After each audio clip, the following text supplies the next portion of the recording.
এখন আমি বানাবো ডাল পালং। তো সে কারণে মসুর ডাল নিয়েছি 200 গ্রাম, পালং শাক নিয়েছি বাড়ি থেকে কিছুটা পরিমাণ মতো। তো আগে ডাল পালংটা আমি সেদ্ধ করে নেব, তারপরে বাদবাকিটা রান্না করব। ডাল সেদ্ধ বসিয়ে দিয়েছি, 5 থেকে 7 মিনিট সেদ্ধ হতে সময় দেবো।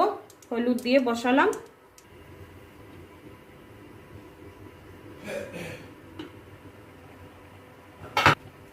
ডালটা প্রায় সেদ্ধ হয়ে এসছে, এবার আমি শাকটা দিয়ে একটু 2 মিনিট সেদ্ধ করে নেব। ডালটা এবার ছুঁক দেবো। তো আমি পেঁয়াজ নিয়েছি, বড়ি নিয়েছি, শুকনো লঙ্কা, 5 ফোড়ন দিয়েই আমি ডালটা ছুঁকবো।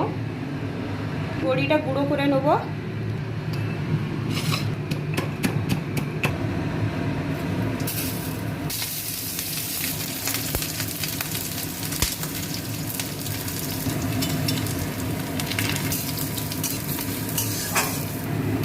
ডাল আমি সেদ্ধ করে নিয়েছি।